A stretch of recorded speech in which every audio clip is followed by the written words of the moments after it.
en bleu الرواق الازرق. سعداء برشا باستقبال السيده عليا نخلي باش تحكينا اليوم على ليكول دو تونس.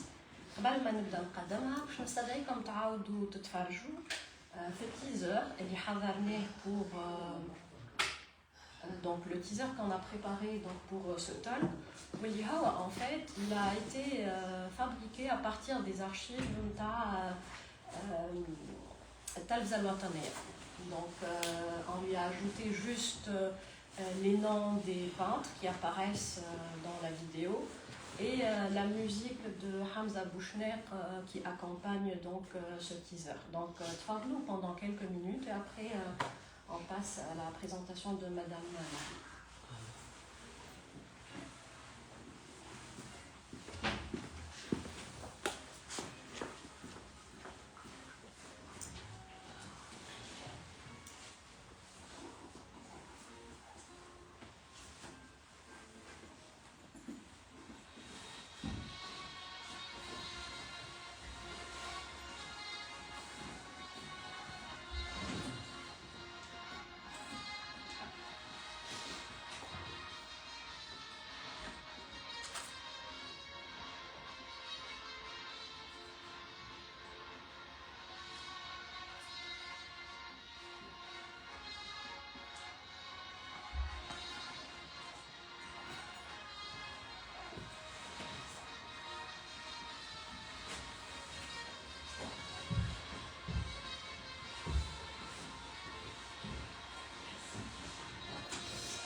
Donc je نقدم Madame Alia Nakhli اللي تشرفنا بحضورها اليوم معنا. Alors elle est historienne de l'art contemporain et du design, donc elle a poursuivi des études en histoire de l'art et elle est actuellement maître assistante à l'école supérieure des sciences et technologies et du design à l'université de Manouba. Ses recherches portent essentiellement sur l'histoire de l'art en Tunisie mais aussi dans le monde arabe du 19e au 21e siècle.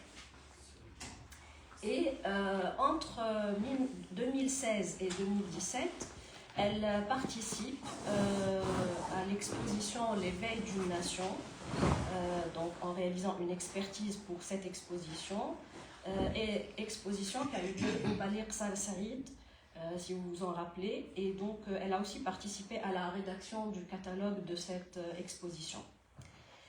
Alors, la raison pour laquelle on a pensé à Madame Alia Nakhli est toute simple, c'est ce livre qu'elle publie dans les éditions Nirvana et qui est son premier ouvrage et qui s'appelle Art visuel en Tunisie, artistes et institutions 1881-1981. C'est un très beau livre, il nous fait voyager, il nous apprend des choses sur notre histoire, sur l'histoire de notre courant artistique, culturel depuis l'époque de la colonisation jusqu'à la Tunisie indépendante. Et à mon avis, cette histoire aussi bien dans l'école primaire que dans les universités d'art, d'architecture et de design. دونك ان شاء الله اليوم فرصه تكون لنا باش نبداو نخمموا مع بعضنا كيفاش cet héritage précieux très important dans notre histoire, précieux aussi pour qu'on construise un avenir à partir de ça. يكون موجود معروف, on le valorise et on le transmet aux nouvelles générations. عليا نخلي مرحبا بك, ياسر فرحانين بوجودك وكلنا اذان صاغيه لك. عايشك نرجس, مرحبا بكم الكل. Donc je vais commencer par remercier tout le public ici présent pour s'être déplacé et remercier Nerges pour m'avoir invité et le club Indigo et tous ces jeunes étudiants qui m'ont l'air très passionnés et donc cette invitation m'a vraiment fait plaisir et m'a démontré voilà, qu'il y a beaucoup d'intérêt pour justement cette histoire. Donc je vais cet exposé, bon, je vais commencer quand l'heure arrive. Tu vas me... Il n'y a pas de risque.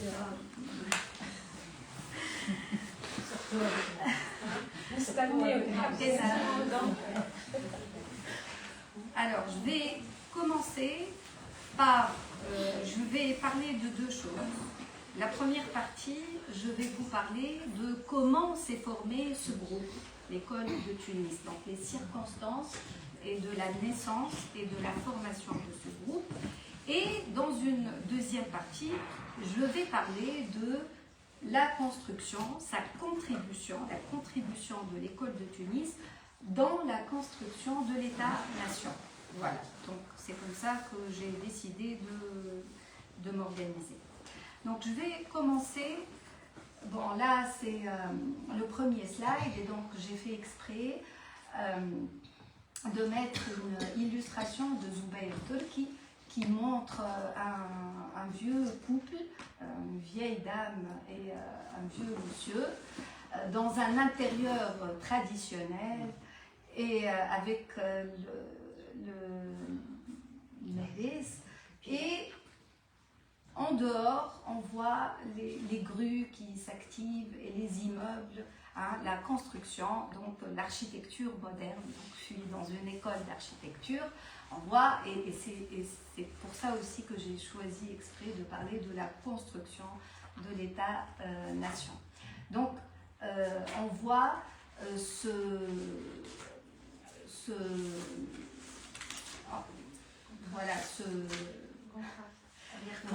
contraste entre l'intérieur, qui est le côté traditionnel en nous, et l'extérieur, la modernité. Donc l'architecture moderne, c'est la modernité. C'est un peu aussi la personnalité tunisienne. Voilà. Donc, je vais commencer, je ne vais pas m'attarder, je vais juste dire un petit mot pour Pierre Boucherle, qui est le fondateur de l'école de Tunis. Pour lui, le groupe des quatre, c'est le premier noyau de l'école de Tunis. Alors, qu'est-ce que c'est que le groupe des quatre? Ce sont quatre artistes, Pierre Boucherle, dont on voit un moulin de la Boulette, Jules Lelouch, donc Pierre Boucherle, c'est un Français, il est né, donc ses parents se sont installés en Collant, en Tunisie, et lui, il est né en Tunisie. Donc, c'est les artistes qui sont nés en Tunisie et pas les artistes orientalistes qui sont venus en voyage en Tunisie. Le deuxième, c'est un artiste indigène, donc un Tunisien, un juif tunisien, Jules Lelouch, dont on voit une bédouine. Et le troisième, c'est Moses Lévy, c'est un Italien, son père est britannique, donc il est à la fois italien, britannique et c'est un juif livournais de la Livourne qui était nombreux en Tunisie. Et puis Antonio Corpora, c'est un Italien né en Tunisie. Et comme vous le savez tous, avant la colonisation, il y avait plusieurs communautés en Tunisie, les Italiens, les Maltais, les Français. Il y avait une communauté toute petite, hein. Les Italiens étaient beaucoup plus nombreux, il y avait les Grecs, il y avait une communauté de Maltais, et il y avait aussi des Marocains, des Algériens, hein. C'était... Alors, ici, c'est Antonio Corpora, et voilà, j'ai mis une œuvre abstraite, puisque bon, sur la photo, c'est une nature morte, mais plus tard, il a été un grand défenseur de l'abstraction. On voit une œuvre peinte en 51. Donc, pour Pierre Boucher, le groupe des quatre est à l'origine de l'école de Tunis. C'est un groupe qui s'est formé en 1935, disons la moitié des années 30. Après, il va intégrer, mais voilà, c'est Pierre Boucher qui présente l'histoire ainsi. Mais il y a eu le groupe des quatre, ce sont quatre artistes qui ont dit, nous on va peindre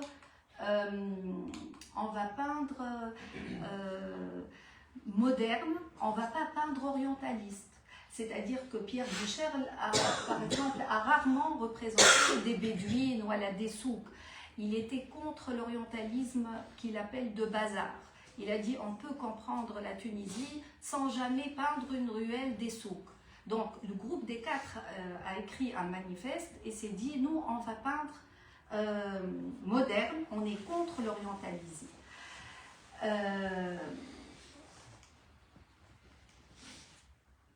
Ça, c'était au milieu des années 30. Mais l'école de Tunis a réellement vu le jour entre 1947 et 1948, c'est-à-dire au sortir de la Deuxième Guerre mondiale.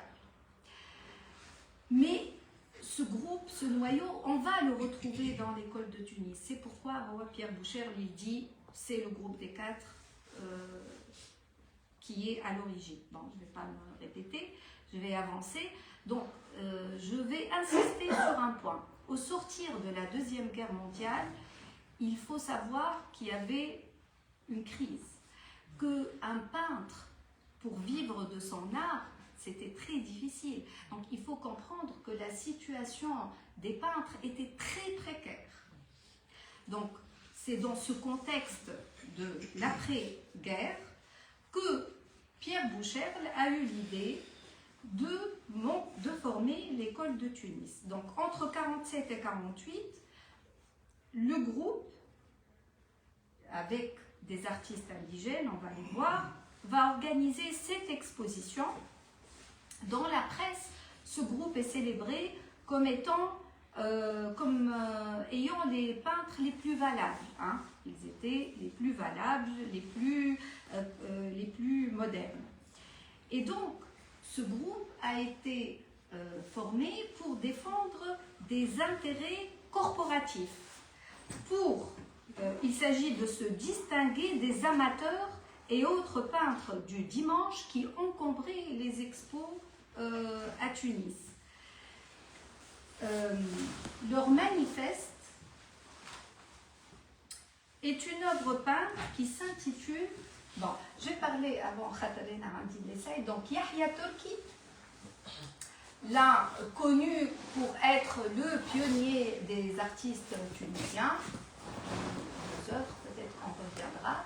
Ali Ben Salem, on reviendra à ce point, qui a eu une grande influence sur l'école de Tunis et a exposé avec eux sans en faire réellement partie. Amal Farhat, Jalil Ben Abdallah, Edgar Naqash et la création à 10 mains. C'est le manifeste de l'école de Tunis. C'est-à-dire que ce groupe n'a pas écrit de manifeste, comme l'a fait le groupe des quatre, mais ils ont peint ensemble une œuvre qui se trouve dans les collections du ministère des Affaires culturelles et qui s'intitule Création à 10 mains. Elle a été peinte en 1947.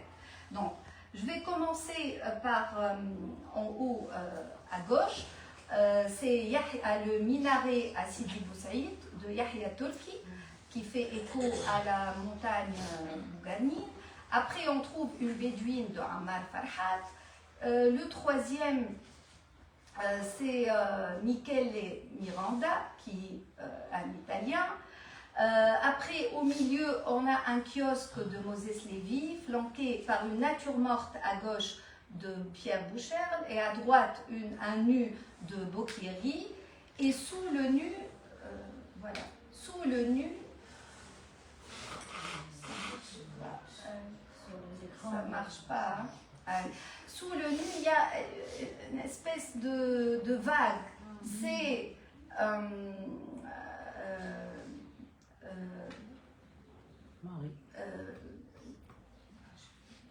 c'est Nello Lévy. Après, Nakash, c'est le rabbin, en bas, à la manière cubique. Après, on a Jules Lelouch, une marine, et une femme, Marie Goyer-Autré, qui a fait partie de ce groupe du temps de la colonisation. Donc, en réalité, il y a 10, chacun a pris 10 petits... et donc ça, ils ont peint ensemble cette œuvre en 47, et c'est vraiment le manifeste de ce groupe. Donc, on remarque... C'est-à-dire qu'il s'agit d'un même tableau. C'est un même tableau. Une parcelle du tableau, voilà, pour et chaque artiste. Alors, donc, remarquons, il y a l'hétérogénéité du traitement. Chaque artiste possède son propre style, et donc, on peut trouver création à 10 mains, parce que la première appellation de l'école de Tunis a été le groupe des 10. Et on peut trouver plusieurs appellations. Mais en 47-48, il réalise cette exposition, cette œuvre peinte, et en juin 1951, le groupe des 10 organise une exposition dans le hall du quotidien La Presse de Tunisie. Et donc, pour Boucherle, ça a été la première exposition de l'école de Tunis. Bien que ce n'est pas vrai. C'est pour ça que je dis selon Boucherle, mais l'histoire, ils ont fait d'autres expos depuis 1947. Mais lui, il dit ça dans le hall de la presse de Tunisie, comme vous le savez peut-être, il n'y avait pas vraiment de salle d'exposition à cette époque, et c'est pour ça que les artistes exposaient dans les hôtels, dans les halls de journaux, à Monoprix, dans les vitrines. Donc, pour Pierre Boucherle, c'est la première expo en juin 1951, et c'est le rédacteur en chef de la presse de Tunisie, le quotidien qui apparaît jusqu'à nos jours, qui s'appelait alors Pierre Giroux, qui a utilisé l'appellation École de Tunis. Donc ça, c'est la version bien sûr de Pierre Boucherle, et il fait de cette exposition le point de départ de ce groupe. Donc, et pourquoi Pierre Giroux a utilisé cette expression? Pour mettre en avant l'entente et la tolérance qui régnaient au sein du collectif, qui rassemble des peintres aux choix stylistiques divers, et comme donc c'est une appellation qui fait référence à l'école de Paris, qui réunit les meilleurs peintres sans distinction de nationalité, ni de tendance, ni de race. Donc c'est une appellation, c'est un peu une copie, une réplique de l'appellation École de Paris. L'école de Paris, qui est elle-même une appellation controversée, qui désigne les artistes qui ont peint à Paris durant toute la première moitié du XXe siècle et qui ont créé une dynamique dans la capitale parisienne et qui étaient de nationalités, de tendances et de races différentes. On peut citer Chagall par exemple, Modigliani, donc des Russes, des Italiens, des Espagnols venus un peu de partout dans le monde. Il y a même des Iraniens et il y a même comme Atlan, hein, des Algériens, parce qu'il y a eu des Africains du Nord dans cette école de Paris, mais l'histoire telle qu'elle a été écrite ne les a pas retenus, parce qu'ils étaient considérés comme des peintres de seconde zone. Donc, on passe. Donc, pour clore ce petit point, pour les appellations, à l'origine, l'école de Tunis, c'était le groupe des 10. On peut trouver aussi le groupe des 12, l'école de Tunis. Donc, c'est les appellations qui, au sortir de la Deuxième Guerre mondiale, ont été utilisées pour désigner ce groupement d'artistes dont le nombre variait. Hein. Ce n'est pas un nombre fixe. À chaque fois, ils exposaient, ils invitaient, par exemple, ils étaient 10, ils invitaient 2 autres peintres. Donc, moi, j'ai un peu fait le dépouillement des... On ne trouve jamais le nombre... Et à cette même période, Pierre Boucherle va fonder une association et il va appeler cette association l'Association des artistes peintres, sculpteurs, céramistes et graveurs, avec à sa tête Pierre Boucherle et Yahya Turki. Je reviens à Yahya Turki. C'est eux un peu les porte-paroles de cette association. Et le nom le plus répandu est l'Association des artistes professionnels. Association des artistes professionnels, le souci de professionnalisation. Oumar donne ce souci, un homme, il se distingue des amateurs. Et donc, au final, pour récapituler, groupe des 10, groupe des 12, école de Tunis, association des peintres professionnels, c'est du pareil au même. Donc, plusieurs appellations pour désigner ce groupe qui a été considéré comme parmi les plus valables, les plus modernes ici à Tunis. Ben. Donc, parallèlement à cette formation et parallèlement à la fondation donc, de cette association, c'est une association, hein, Boucherle, donc entre 47 ou 48, Boucherle et Yahya Turki vont adresser une note au nom des peintres professionnels de Tunis aux autorités coloniales. Et ils vont demander d'abord des commandes de décoration publique dans un contexte d'après-guerre marqué par le mouvement de reconstruction. 2. Ils vont demander l'augmentation des crédits de la commission d'achat. Cela en rappelant l'absence d'une galerie d'art publique et les conditions précaires des artistes professionnels. Donc, le directeur de l'instruction publique et des beaux-arts, l'instruction publique et des beaux-arts, c'est l'école des beaux-arts par exemple, fondée en 1923, était placée sous la tutelle de la direction de l'instruction publique et des beaux-arts. Donc à l'époque, il s'appelait Georges Gaston et il va être très favorable. Donc la commission d'achat va leur acheter, tout de suite leur acheter des œuvres au groupe de l'école de Tunis et ils vont être reçus par le résident général, à l'époque Jean Mons, qui va leur accorder une audience et ils vont lui remettre cette même lettre. Hein.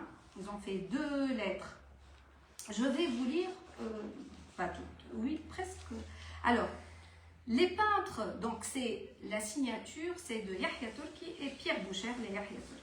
Les peintres professionnels de Tunisie se permettent de signaler à l'attention de Monsieur le Résident Général leur situation extrêmement précaire. Donc, ils insistent sur la précarité. Ils lui demandent de bien vouloir, ainsi que cela se passe en France, en Algérie et au Maroc, leur donner du travail, décoration d'édifices publics, ministères, écoles, hôpitaux, postes, municipalités, etc. De plus, il est alloué chaque année pour l'achat d'œuvres d'art au salon des crédits nettement insuffisants dont une bonne partie va à des peintres amateurs, à l'abri du besoin et dont le talent est discutable. En conséquence, les peintres professionnels de Tunisie demandent respectueusement à Monsieur le Résident Général d'augmenter ses crédits et de désigner un de leurs représentants au sein des commissions d'achat. Et la réponse est positive. la réponse est positive. 2 ans, alors, puisque la commission d'achat va leur acheter des œuvres, et 2 ans après la requête, en 1950, la loi du 1% prélevée sur le budget de construction publique est promulguée et Boucherle est désigné membre de cette commission et de la commission d'achat. La stratégie donc de Boucherle inclut l'admission des membres indigènes, c'est-à-dire qu'il a intégré des membres indigènes, en particulier musulmans, dans le collectif, à l'image de Yahya Turki, Ammar Farhat, voilà, donc Ammar Farhat et Jalil Ben Abdallah. Et donc c'est les premiers artistes indigènes de confession musulmane à être intégrés dans le groupe. Edgar Naqash, artiste juif.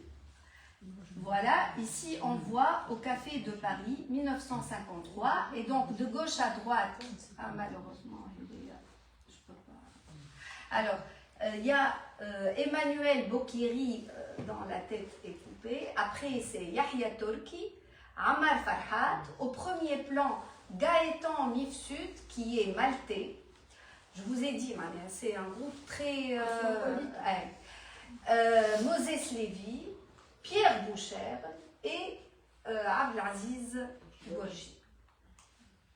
Alors là, c'est une expo de l'école de Tunis à la Galerie municipale des Arts en mars 1957.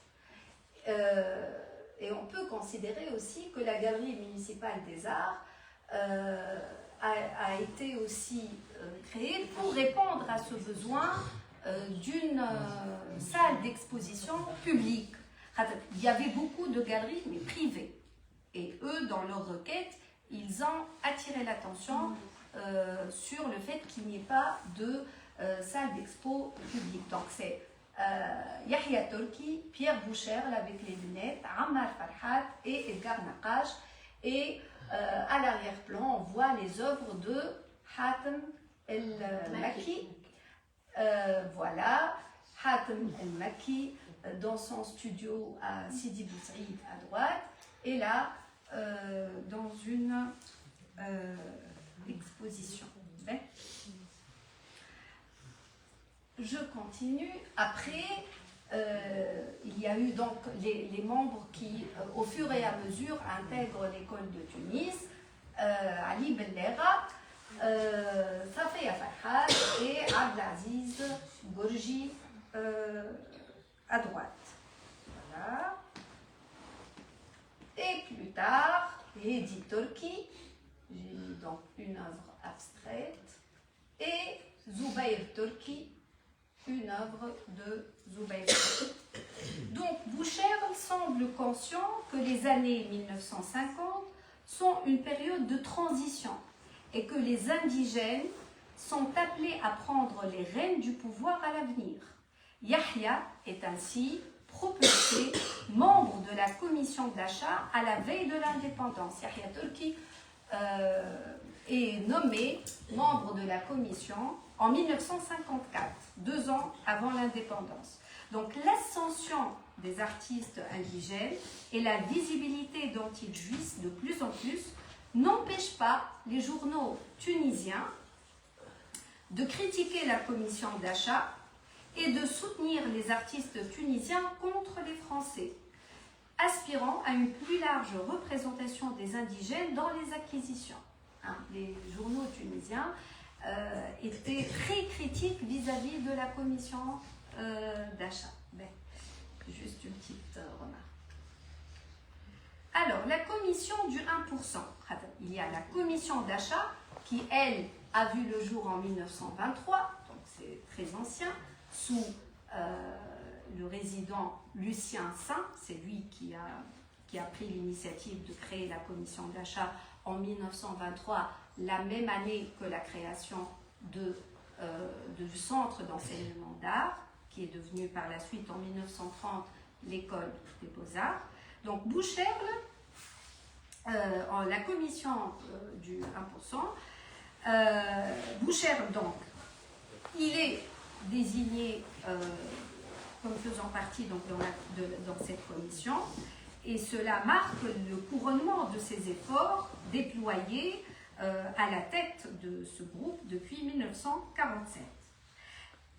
La loi du 1% s'inscrit dans le contexte de l'après-guerre.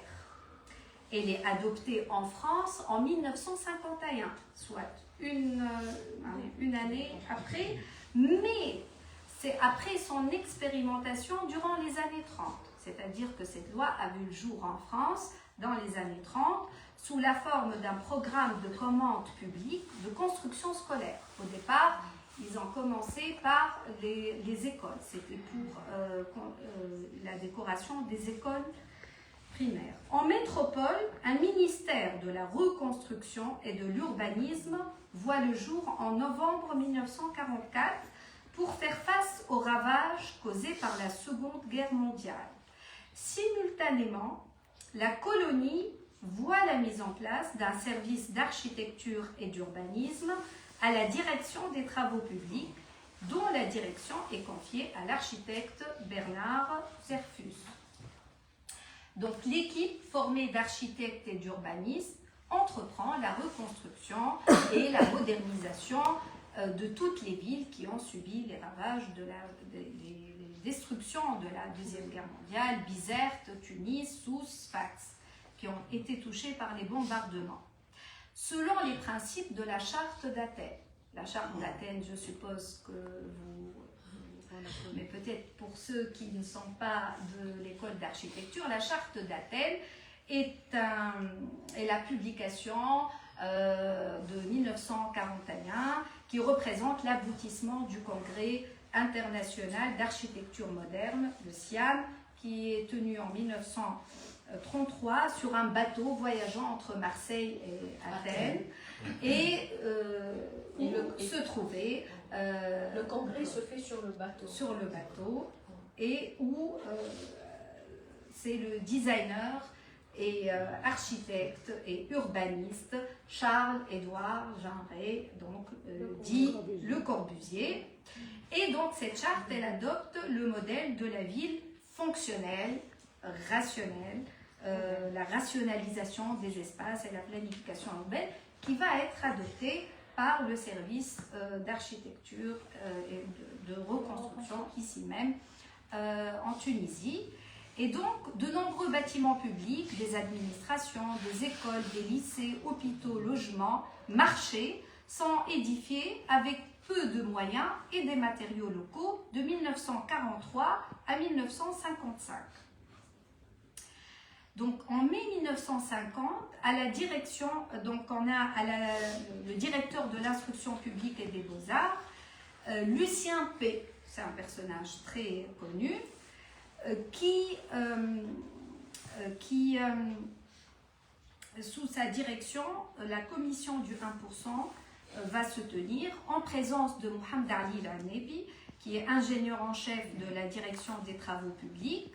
Il y avait dans la commission du 1% Pierre Bergeol, qui était alors le directeur de l'école des beaux-arts, l'architecte Marmé, Boucher, Jalel Ben Abdallah, etc., ainsi que d'autres.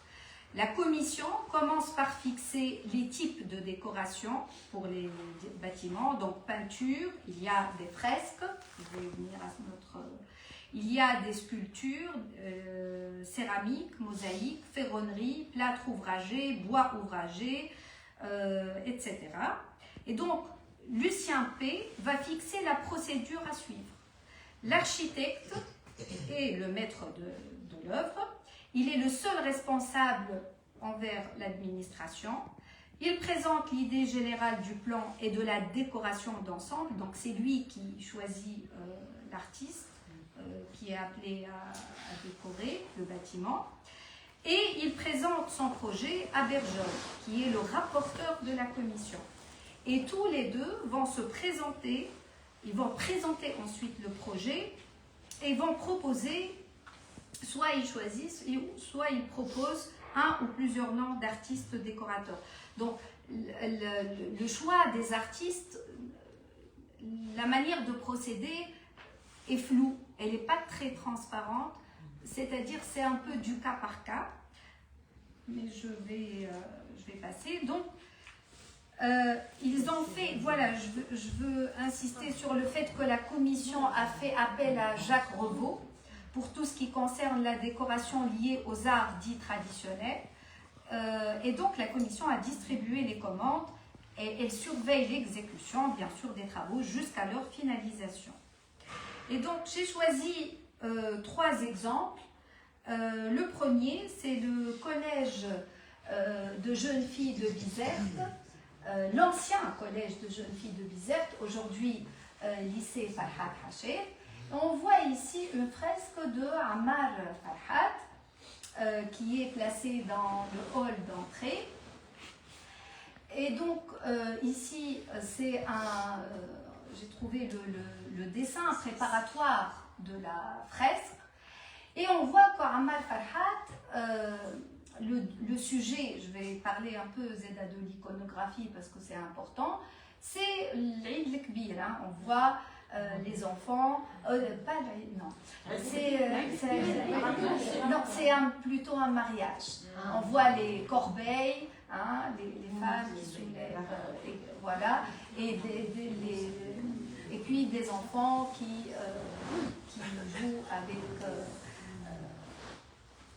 Et le tabel, ou fama tabel, ou zakat, toujours, donc c'est des motifs très présents dans cette iconographie.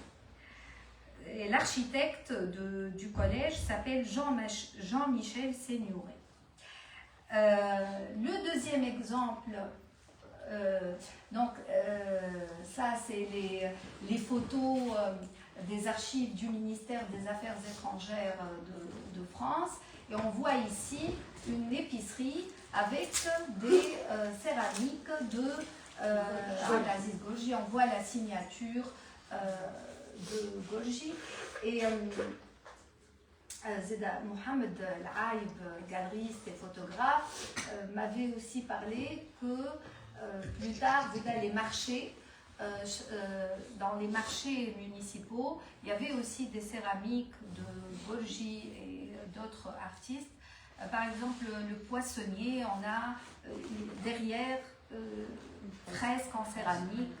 Donc, il y a comme quoi tout ce qui est épicerie, marché, commerce, il y a eu un intérêt pour la décoration. Le deuxième exemple, c'est la bourse du travail.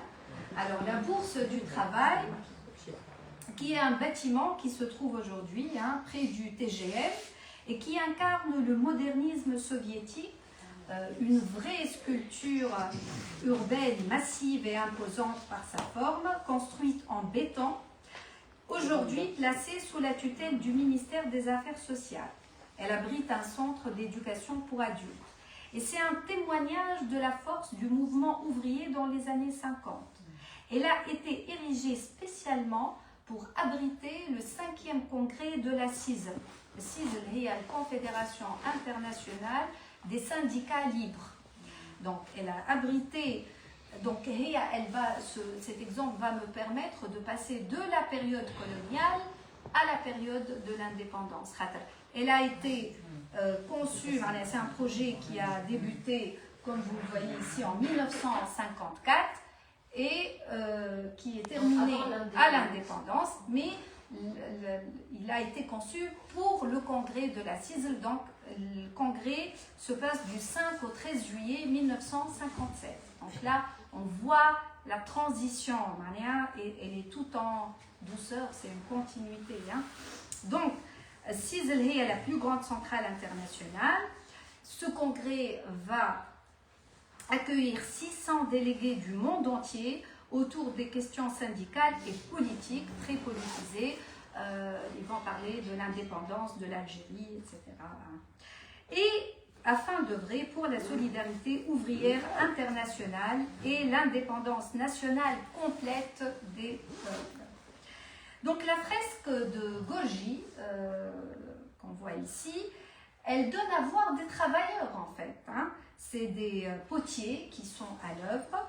la céramique, elle est à la fois le sujet représenté et le support de l'œuvre de Golgi. Donc c'est vraiment un hommage de fond et forme confondue à cette tradition millénaire dans notre pays. Et donc, voilà, l'usage des arts. Et on voit aussi comment les artistes de l'école de Tunis vont intégrer de plus en plus l'usage des arts et des techniques traditionnelles, de l'artisanat, des arts indigènes tunisiens. Je crois on parlera plus tard de ces appellations. Voilà, donc cet exemple me permet de faire la transition. Après, la fresque du Belvédère, et donc la loi du 1% va être réactivée en août 1962, et la poésie 1960, façade de la poste du Belvédère, et on voit la faune et la flore, poissons, gazelles et autres. Mais aussi un bas-relief de Safia Farhat qui se trouvait à l'extérieur. Maintenant, il a été démonté et il a été placé à l'intérieur du théâtre municipal de Sousse et qui représente une scène de danse et de musique. Donc, encore une fois, c'est des motifs et une iconographie qu'on retrouve souvent chez les artistes de l'école de Tunis. Et donc, j'ai fait exprès de choisir ces deux exemples parce que c'est pour voir la parenté et les ressemblances entre les deux fresques et peut-être ce style école de Tunis. Donc, après 1956, les artistes participent activement à la construction nationale. Donc là, je vais en venir à ce terme que peut-être qui n'est pas clair, de État-nation. Outre là, c'est une tapisserie, donc on voit la céramique, la tapisserie de Safia Farhat à l'intérieur, donc dans le hall d'une banque de la place. Donc les banques, les hôtels, donc les commandes publiques dans le cadre de la politique menée par l'État et qui consistait à promouvoir la Tunisie en tant que destination touristique, plusieurs complexes hôteliers voient le jour à partir des années 60, permettant aux artistes de bénéficier de nombreuses offres de décoration. Donc Safia Farhat et Abdelaziz Golgi vont aussi fonder la société de décoration Zine qu'ils ont créée en novembre 62 et vont bénéficier de plusieurs commandes. Et donc, elle va collaborer, cette société, étroitement avec la société hôtelière touristique tunisienne. Ici, donc, l'hôtel Bel Azur à Hammamet, on voit aussi une autre tapisserie de Safia Farhat. Donc, par exemple, en commentant son œuvre, Golgi dit « Pour moi, la peinture ne prend tout son sens qu'en s'intégrant à une architecture, à un paysage, à un ensemble urbain. Il faut qu'une peinture vive parmi les hommes au lieu de moisir dans un musée. Je suis donc pour la peinture décorative. » Donc, les artistes de l'école de Tunis, même s'ils exposent annuellement à la galerie municipale ou après à la galerie Golgi, ils vont participer à ces commandes et ils vont faire sortir ce qu'on appelle aujourd'hui donc les arts visuels, et même à l'époque, l'appellation art visuel, elle a été utilisée depuis les années 30, ils vont les faire sortir des galeries et des musées pour intégrer l'espace public. Donc, ils sont allés à la rencontre du peuple. Ça, c'est important. Donc, il dit, il ne faut pas qu'elles moisissent dans un musée. Ben, on voit bien que il y avait un souci de parler aux gens, d'aller à la rencontre des gens, des Tunisiens, du peuple. Ouais.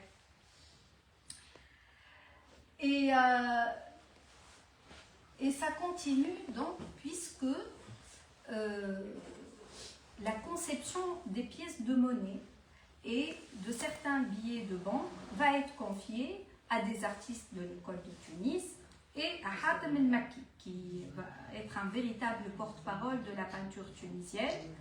Donc ici, dinar ou khamsamieh, vous allez trouver la signature El-Makki. Dommage, ça ne marche pas, mais c'est signé El-Makki ou Khamsamieh. Et donc El-Makki va dessiner l'effigie de Bourguiba et sur le revers, une bédouine cueillant des olives. Les billets de banque exhibent tous sur l'avers l'effigie du président Habib Bourguiba en costume cravate, le code vestimentaire d'un chef d'État moderne, et à côté des monuments historiques, ici Gemar Zitouna, ou bien des scènes agricoles ou pastorales, voilà des constructions modernes entre barrages, ponts et usines, où l'emboîtement des tubes métalliques et l'exaltation d'une architecture industrielle n'est pas sans rappeler certaines compositions du réalisme socialiste. Donc, les billets de banque vont mettre en scène la faune et la flore, toujours ces motifs qui se répètent, hein, la faune, la flore, ainsi que des scènes mythologiques traitées à la manière de la mosaïque, ici en bas, donc toujours les techniques du terroir, les techniques traditionnelles, entre guillemets. Donc, El-Makki va représenter aussi d'autres compositions où il y a divers symboles qui se télescopent. On voit des colonnes romaines, le bouraq, le motif du bouraq qu'on trouve sur la peinture sur verre, un train, des chameaux, tabel, dima tabel ou zakat, donc, et des bas-reliefs, sortes de bas-reliefs romains et carthaginois, des livres d'histoire sans doute. Et donc j'insiste sur ça parce que ces éléments, minarets, donc temple antique, chapiteaux, trains, ces compositions, ces symboles constituent le décor sur lequel se détache le jeune homme et la jeune femme qui sont à l'étude, qui sont de la l'étude. Et c'est l'idéologie bourguibienne. C'est ça l'État-nation, je vais expliquer. C'est la nécessité de se réapproprier toute l'histoire du pays, y compris l'histoire pré-islamique et pré-arabe, d'où donc l'histoire romaine, carthaginoise, etc. Et donc, c'est l'idée de synthèse culturelle. Et cette idée, c'est le slogan la Tunisie, pont entre l'Orient et l'Occident, qui synthétise et résume l'idéologie. L'écriture de l'histoire nationale s'inscrit dans un récit national. Je vais expliquer. Un récit national qui est continu, qui remonte à la nuit des temps pour se poursuivre au présent. Donc, la réhabilitation de ce passé antique, pré-arabe, est au cœur du discours historique de l'État-nation. L'État-nation, c'est quoi? L'entité nationale, le discours, il dit que l'entité nationale, elle existe depuis l'aube des temps. Et ce discours, c'est le processus par lequel passe la construction de l'État-nation. L'État-nation, huwa ad-dawla al-umma. L'État-nation, c'est une construction, c'est pas quelque chose de naturel. C'est quoi l'État-nation? L'État-nation, c'est une formation, une construction qui a vu le jour en Europe à la fin du XVIIIe siècle. C'est-à-dire qu'il n'y a plus eu d'empire, Avant, il y avait des empires, mais l'Europe s'est organisée en États-nations. Donc, c'est pas naturel, c'est une construction. Je le répète, je vais l'expliquer. Donc, il apparaît à la fin du XVIIIe siècle, 1780, et en Occident, en Europe, l'écriture du récit, et pour que l'État-nation voie le jour, il faut qu'il y ait un fondement qui est un récit, ou ce qu'on appelle un roman national. Et selon Bénédicte Anderson, qui a étudié cet imaginaire national et l'origine et l'essor du nationalisme, selon lui, pour que les individus s'identifient à d'autres individus qu'ils ne connaissent pas et qu'ils ne connaîtront probablement jamais. On dit on est tunisien, on s'identifie. Pour qu'il y ait ce phénomène d'identification, il faut un roman, il faut un récit,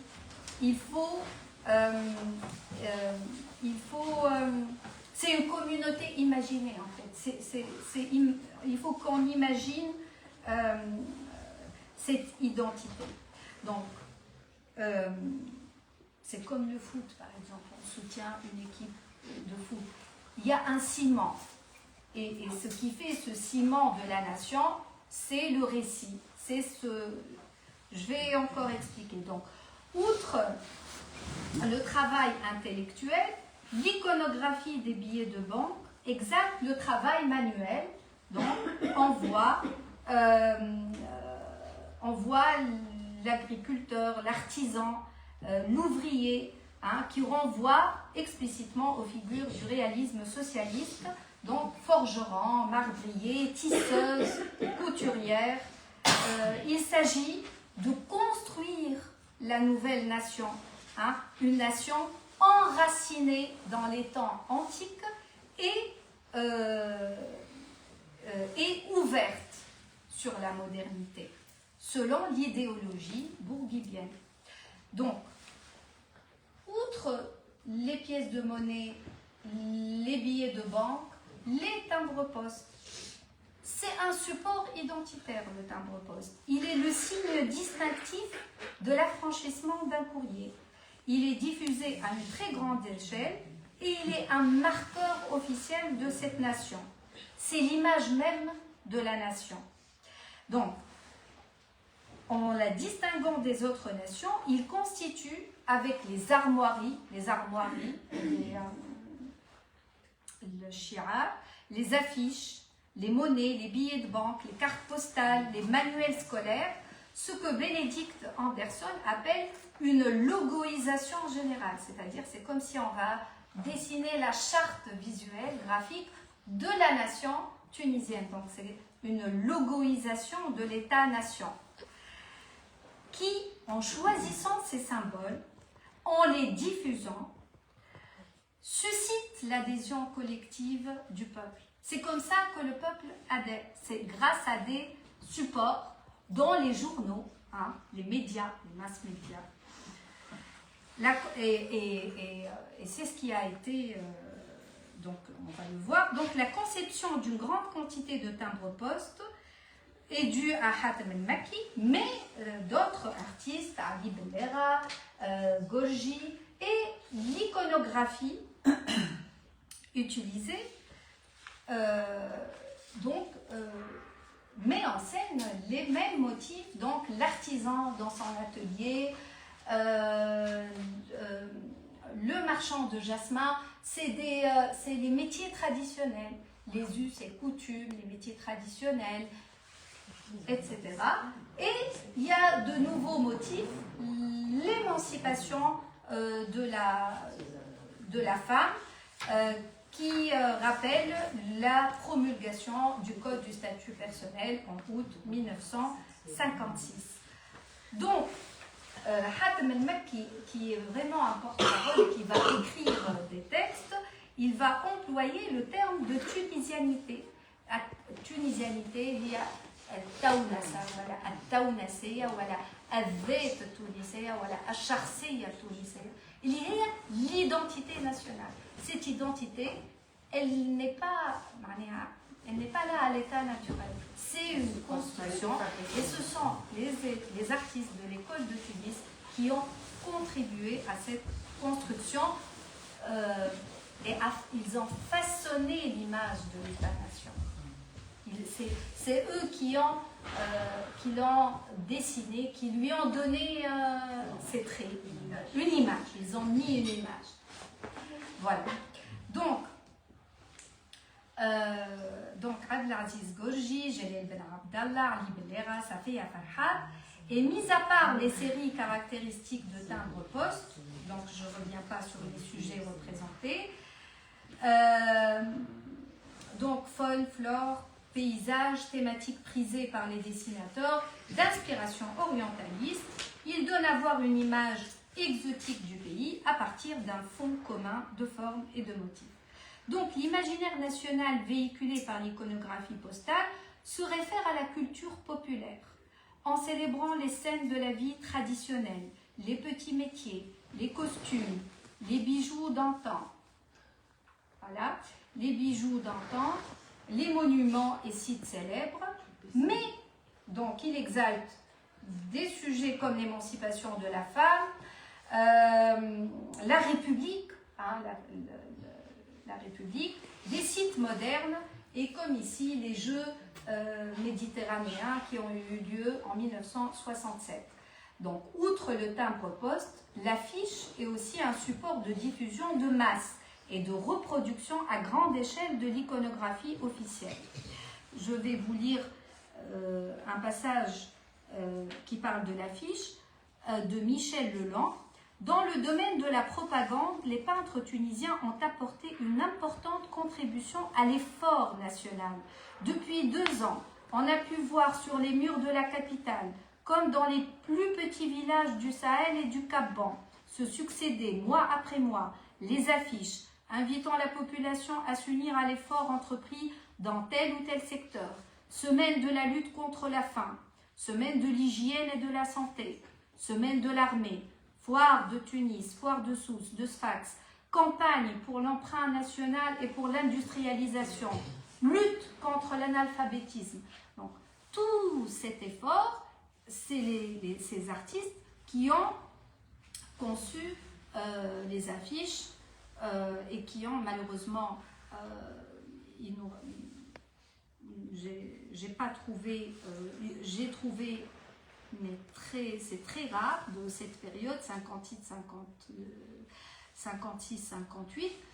Tout ça, c'est les artistes de l'école de Tunis qui ont illustré pour encourager la population à se faire vacciner, à mettre les enfants qu'il faut scolariser. Donc tout ça, c'est l'effort national et c'est ça, donc d'où cette construction de l'État-nation. Je vais un passage de votre livre qui exprime parfaitement cette idée que j'aimerais bien lire. Oui, bien sûr. Vous parlez d'un art décoratif national officiel qui décline l'identité nationale en pièces de monnaie, billets de banque, timbres-poste, affiches, journaux, revues, cartes postales. Ces marqueurs officiels de la jeune nation étant des supports de grande diffusion, assurant une très large diffusion à une esthétique réaliste qui glorifie ce qu'on a appelé la tunisianité. Et donc en fait, le travail de ces artistes consiste en une sorte de marqueur iconographique, vous en parlez, officiel pour parler de la jeune nation après l'indépendance. J'ai trouvé cette idée très intéressante et importante à retenir en fait. C'est ce que vous dites. C'est l'idée de cette présentation. J'ai choisi de focaliser là-dessus parce que ça me semble très important. Ici, par exemple, des affiches, journée de l'artisanat. Bon, là, c'est pour et puis Tunisaire. Et là, le tourisme, visiter la Tunisie, mais là, c'est avant l'indépendance. Mais on voit qu'il y a une continuité. Et là, c'est pour comment on a l'illustration de plusieurs journaux. Là, j'ai pas mis des revues, des journaux, et ici des ouvrages littéraires et scolaires. Bon, j'ai pas... Et donc, ici, c'est Zubair Turki qui réalise la couverture et les illustrations de Hubbek Darbeni, de Béchir Khraïf, Haddatha Abou Huraira Qal, de Mahmoud Mas'adi, qui sont des... qui sont des œuvres littéraires de très grande, majeures, de très grande importance. Et aussi, il réalise les illustrations, la couverture de Sanefa en 67 et de Al-Aghani Sha'biya Tunisiya li Rizgi Kif en 67. Et donc ces publications véhiculent le même système iconographique et la volonté de collecter, de déterminer et de mettre en image le patrimoine national, qu'il soit culinaire, musical, littéraire. Donc c'est ça, c'est l'identité tunisienne, il faut lui donner une consistance. Il faut remplir, c'est quoi l'identité tunisienne? Donc c'est ce travail dont ils ont contribué à l'émergence d'une mémoire collective. C'est une mémoire qui est le support du discours identitaire de la tunisianité. Je ne sais pas si et là, bon, je peux... Vous avez encore d'autres diapositives? Je n'ai plus. Ah voilà, bon, j'ai mis la statue de Ibn Khaldoun. C'est quoi l'identité tunisienne? Donc, on a un prolongement, on a une profondeur historique. Ibn Khaldoun, qui est le fondateur des sciences sociales et donc dont la statue était placée en vis-à-vis avec celle de Bourguiba, hein, et qu'il est aujourd'hui c'est le cas, hein, il y a Ibn Khaldoun d'un côté et Bourguiba de l'autre côté. Voilà,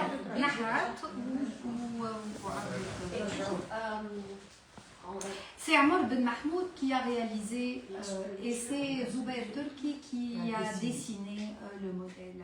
Et la légende dit que c'est son portrait. Est-ce que c'est oui, vrai? Alors lui, il en joue, hein, il joue de ça et il veut pas, il fait de l'humour là-dessus, mais il ne veut pas dire si oui ou non, parce qu'on lui a posé la question. J'ai visionné une vidéo où on lui pose la question, mais il fait de l'humour et il esquive la question. Et voilà. Donc ici toujours, l'école de Tunis, c'est aussi des sujets et une iconographie commune entre les artistes. Parce que la thèse qui a prévalu, c'est que l'école de Tunis, c'est un groupe d'artistes que chacun a son style, hein, qui est différent. Et c'est vrai, parce qu'il y a Antonio Corpora qui a soutenu le courant abstrait, qui a peint abstrait et qui va plus tard être un artiste international abstrait. Il y a Hedi Turki aussi qui est abstrait. Il y a eu Edgar Naqaj, il a peint abstrait. Donc c'est vrai que l'école de Tunis, c'est des artistes au style différent, mais ma thèse à moi, c'est que au moment de la construction de l'État-nation, ces artistes ont peint les mêmes motifs, des sujets, c'est des sujets autour de cette construction de mémoire collective, et on voit même des parentés, comme vous l'avez vu. Et le style École de Tunis, on le voit surtout dans les commandes publiques. Parce que c'est vrai, quand ils exposent annuellement, c'est différent. Mais dès qu'il y a une commande publique, on voit le style École de Tunis. L'usage de l'arabesque, de la ligne courbe, pour moi, est la marque de fabrique de l'école de Tunis. Donc, il y a un style École de Tunis, il y a une esthétique École de Tunis, parce qu'on dit souvent non, c'est un groupe d'artistes et c'est tout. Non, ils ont formé, il y a une esthétique et que moi, je pense que l'emploi, ici on voit bien par exemple les correspondances, on voit bien la parenté. En plus, ils se retrouvaient dans les expos annuels et il y avait des relations entre eux. Donc, ils observaient les œuvres les uns et des autres. On ne peut pas dire que chacun est tout à fait détaché et que. Et ici, par exemple, il y a des éléments, il y a des motifs tout à fait typiques qu'on retrouve et que et c'est toujours cet intérêt pour la Tunisie avant la colonisation.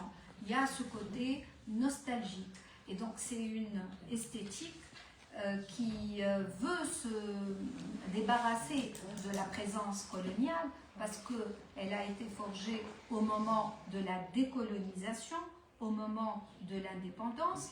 Et donc, kiff kiff, pour ceux qui disent que l'école de Tunis, c'est purement exotique, voilà, c'est une continuité de l'orientalisme, non, parce que ils ont intégré les arts dits traditionnels et ils ont fait de ces techniques traditionnelles un mot d'ordre, c'est-à-dire que Ali Bellera, tout ce qu'il a fait, tout le travail qu'il a fait sur les arts, encore une fois, dits traditionnels, l'intérêt pour tout ce qui est gravure sur bois, tout ce qui est peinture sur verre, la céramique, etc. Donc, voilà, Safia Farhat et même Gorgi pour la tapisserie. Donc, Khadr, avant les arts visuels, peut-être que je vais anticiper ta question.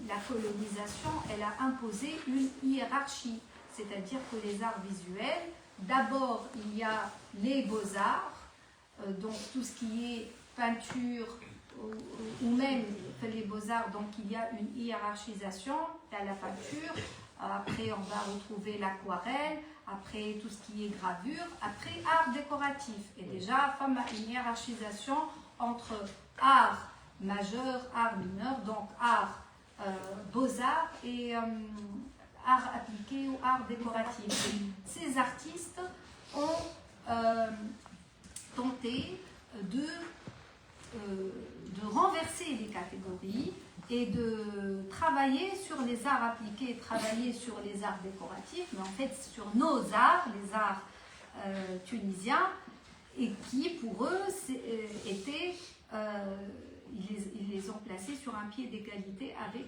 les arts visuels. Donc ils ont tenté de renverser les catégories et de casser cette hiérarchisation. Donc, on voit ce souci identitaire qui les travaille, rien que les lire, ils veulent s'imposer donc en intégrant les techniques artisanales. Et pour faire aussi de ces arts visuels qui sont importés, pour pouvoir les enraciner, pour pouvoir se réapproprier les arts visuels.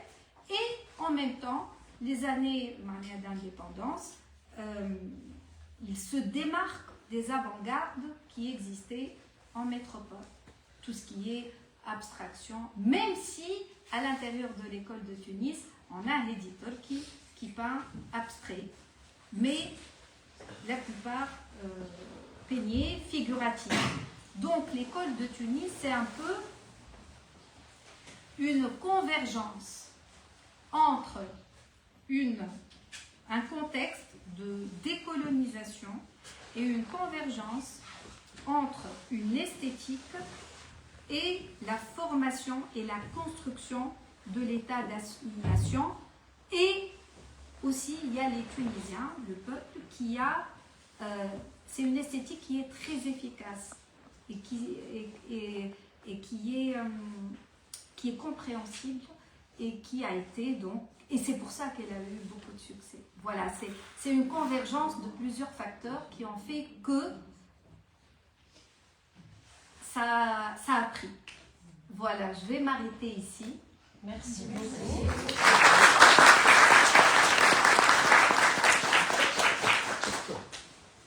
Alors, merci beaucoup pour cet exposé stimulant. Et je vais passer la parole au public, mais je vais juste continuer dans cette idée parce qu'on en avait parlé justement. Et peut-être que c'est une idée centrale, se dire, finalement, ce groupe de peintres, ils avaient une sorte de mission consciemment ou inconsciemment, peut-être consciemment parce qu'ils le disent. La peinture n'est pas une expression culturelle qui est présente en Tunisie avant que ça prenne forme avec le salon de Tunis, et donc c'est plus une expression européenne. Mais en contrepartie, il y a la céramique, la calligraphie, et ces arts ne sont pas considérés comme étant des arts majeurs, donc ils sont relégués au deuxième plan. Et pendant un moment, donc, les Tunisiens vont se mettre à la peinture, et après, à un moment, ils se disent, mais et si on dessinait à une autre manière, ou si on s'exprimait à une autre manière, et peut-être qu'il y a eu ce processus dans leur manière de faire, et il y a une évolution et des différences, des nuances entre les différents personnages. Kif Mahedi, pour lui, la question ne se pose pas, il va aller vers l'abstraction, alors que pour les autres, ils vont aller chercher, Ali Ben Salem va chercher dans la miniature persane, Gorgi va dessiner, mais après il va se mettre à la céramique, le tissage aussi, où ils vont en fait trouver des liens avec un contexte auquel ils appartiennent, et des formes artistiques qui ne sont pas forcément très présentes et où ils doivent, c'est comme s'ils allaient mettre en fait la première pierre dans cet édifice culturel qui commençait à naître. Et peut-être que l'époque de l'indépendance va leur donner ce qui va les unir, qui est le sujet, la Tunisie, et une Tunisie en particulier qui est portée par ce roman national et ce discours. Et donc c'est très intéressant parce que finalement on se pose toujours ces questions à toutes les époques. Qui nous sommes, qu'est-ce que nous faisons, comment tirons-nous des choses de notre contexte, et la question de l'autre, et moi et l'autre, et toutes ces questions-là, en fait, on peut les retrouver dans leur peinture et toutes les nuances qu'ils nous donnent. Donc au-delà du pluralisme des expressions artistiques, finalement, il y a un fil conducteur, un commun entre eux, très subtil, mais qui existe même si l'expression artistique en apparence, elle est très différente. Donc voilà, c'était la question que j'allais poser, mais je pense que tu l'as très très bien expliqué, et qui est une question ouverte aussi parce qu'elle pourrait nous permettre de réfléchir aussi sur nos manières, les formes artistiques que nous avons et leur relation avec qui nous sommes et dans le contexte dans lequel on se trouve. Je voulais aussi poser une autre question, le rapport entre l'architecture et les beaux-arts, puisque l'architecture est une section qui va apparaître dans cette école des beaux-arts, qui est en rapport étroit avec ce groupe et ses personnalités. Et on sait que Safia Farhat va être la directrice de l'école des Beaux-Arts, alors qu'elle en sort parmi les premiers, je crois, avec Leila Menchari et Abdelaziz El-Gorji. Je crois qu'ils finissent leurs études vers les années 49, quelque chose comme ça. Donc, on ne le sait pas très bien, mais il y a une relation étroite entre architecture et beaux-arts. Donc, si vous pouviez nous parler un peu de l'école d'architecture qui va venir se greffer à l'école des beaux-arts. Alors, l'école des le centre d'enseignement d'art a vu le jour en 1923. Et c'est le résident, comme je l'ai dit, Lucien Saint, qui va prendre l'initiative de créer cette école. Après, et donc dès le début, il y a un département d'architecture sous la conduite de Victor Valenci. Voilà, et Madame Feiza Matri, je la cite, donc a travaillé sur ce sujet. Après, il y a plus d'élèves, il y a un manque d'effectifs et le département d'architecture va être supprimé dans les années 30. Donc il n'y a plus de département, donc il n'y a que les beaux-arts. Et avec la reconstruction et le besoin après donc 45, le département va être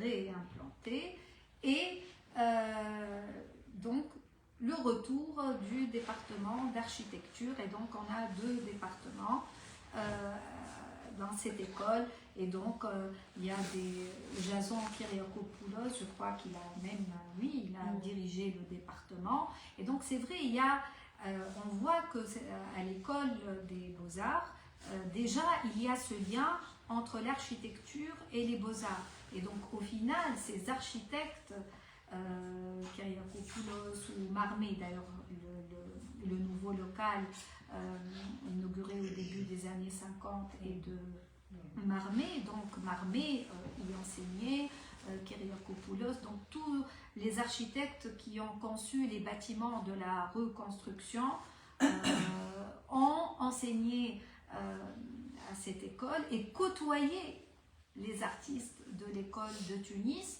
et il les côtoyait, alors la commission, donc c'est vrai que ce lien existait, et que quand Pierre Berjol, en 1950, quand en 1949, Armand Vergeot, qui était le directeur de l'école des Beaux-Arts, est mort, les autorités coloniales ont fait appel à Pierre Berjol pour être le directeur. Donc, quand Pierre Berjol a tenu l'école, il a orienté l'école, jusqu'à Armand Vergeot, l'école des Beaux-Arts était orientée vers tout ce qui vers la peinture, sculpture, c'est vraiment il y a des ateliers de peinture, sculpture, cet enseignement.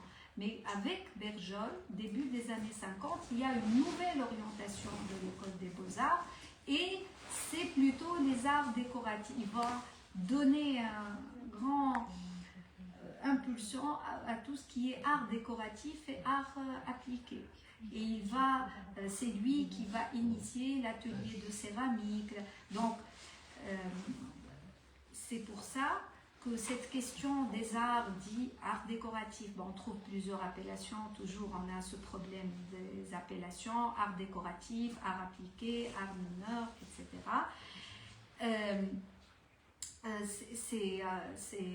C'est Pierre Berjol qui est conscient qu'il faut travailler dans ce sens. Et Pierre Berjol était exposé et est un membre, c'est vrai, j'ai pas mis, c'est pour ça, c'est le nombre varie et on a plusieurs, mais Pierre Berjol fait partie de l'école de Tunis. Donc Pierre Bergeol, qui est le directeur de l'école des Beaux-Arts. Donc il a exposé avec eux, surtout les années 47 ou les années... et même plus tard, quand il est rentré, quand il a quitté la Tunisie. Et donc, il côtoyait Safia Farhat, Gorgi. Donc c'était le même cercle, ils exposaient ensemble. Et du coup, on voit ce lien entre l'architecture et tout ce qui est art décoratif. Et on voit que quand Gorgi dit il ne faut pas qu'elle moisisse dans un musée, et moi je crois à l'art décoratif, c'est une prise de position. Justement, on est dans cette inflexion, dans cette orientation donnée dès le début des années 50. Mais, à part cet aspect, dès l'implantation de la colonisation, les autorités coloniales ont eu un intérêt pour les arts indigènes. On a mille et une appellations. Il y a art indigène, industrie d'art indigène, art arabe et art traditionnel. Plus tard, Jacques Revaux, comme il a tenu l'office des arts, à chaque fois, il a donné une appellation.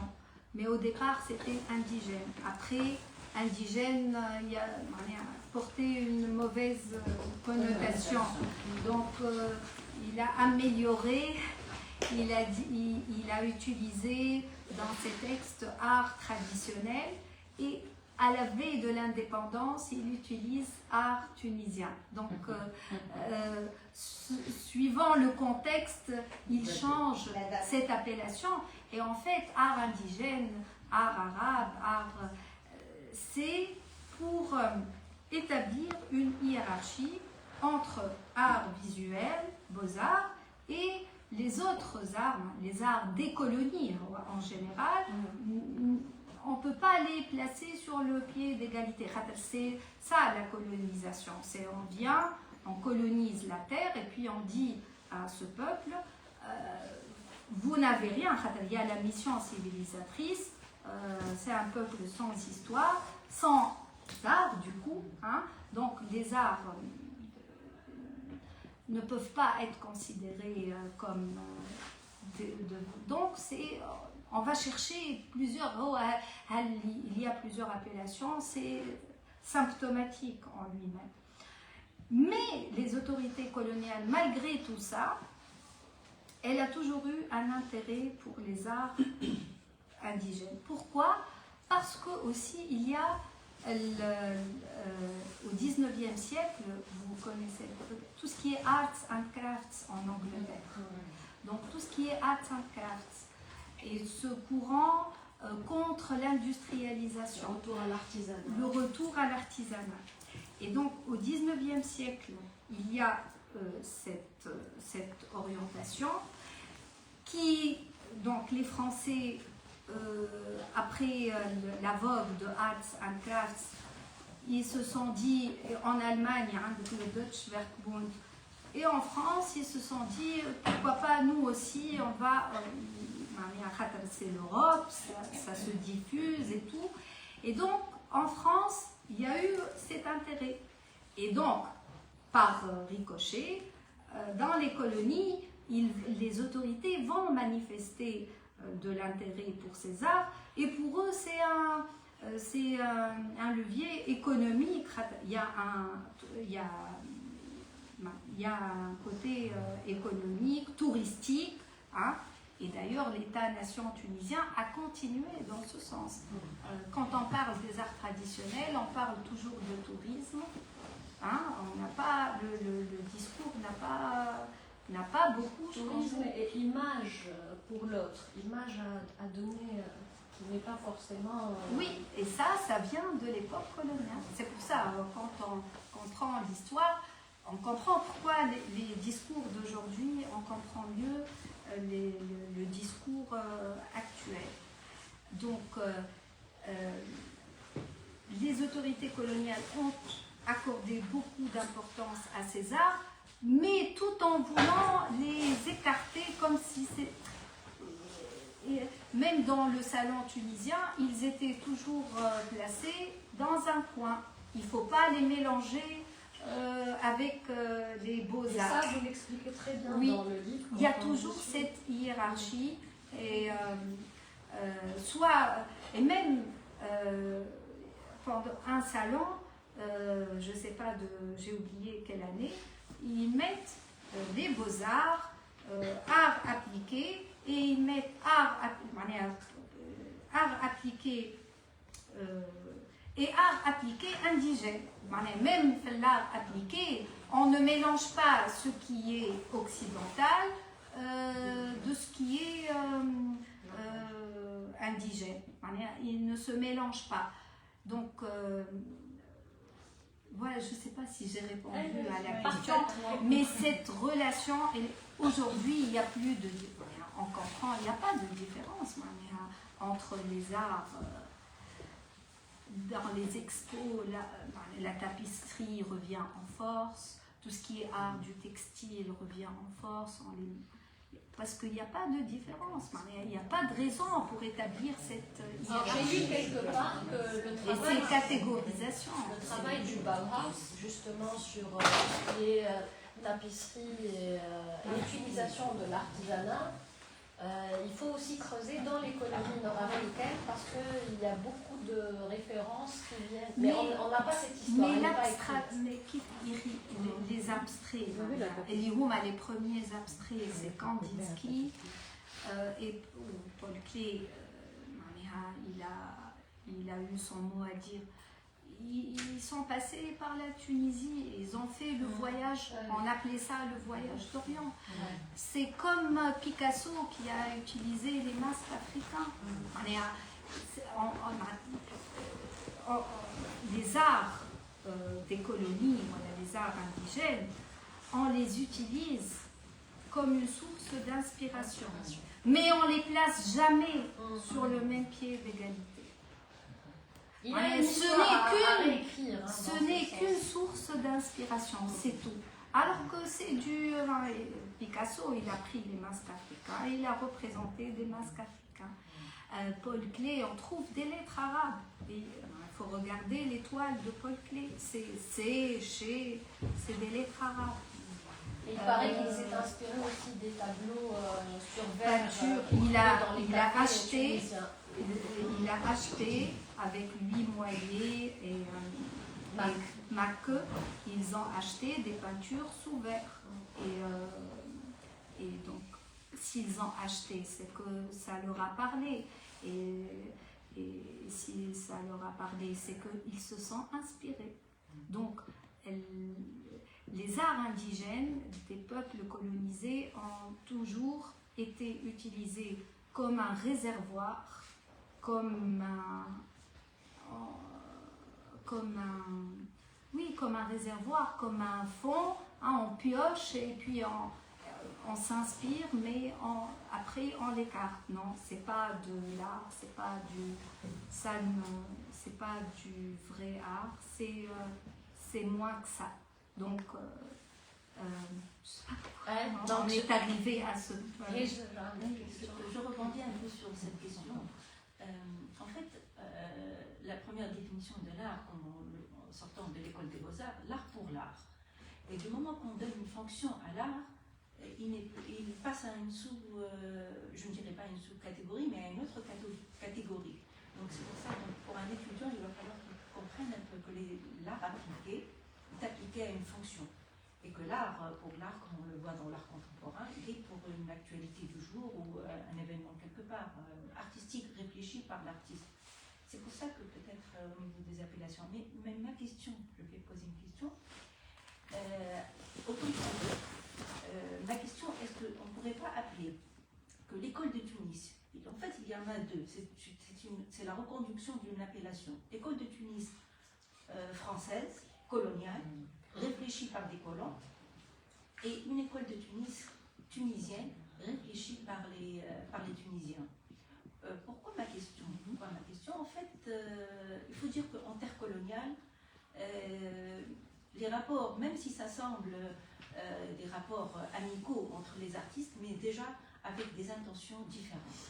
Boucher, les groupes T4 et les groupes D10 avaient des intentions, je dirais bien claires, qu'ils étaient des artistes coloniaux. Et même leurs observations, je dirais, quand on voit l'œuvre de Boucher, il n'a pas représenté la tunisienne, la femme tunisienne, la berbère comme on la connaît, ou bien la tunisienne rurale, dans les champs, travailleur. C'est un autre aspect de femme qu'il a représenté.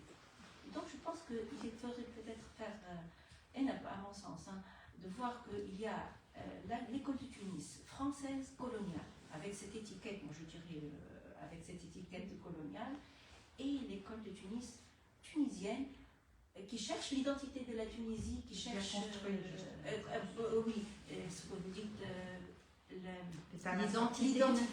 l'identité nationale. Il y a deux directions, deux voies. Moi je dirais que c'était pas une rupture méchante, mais une rupture quand même à soulever.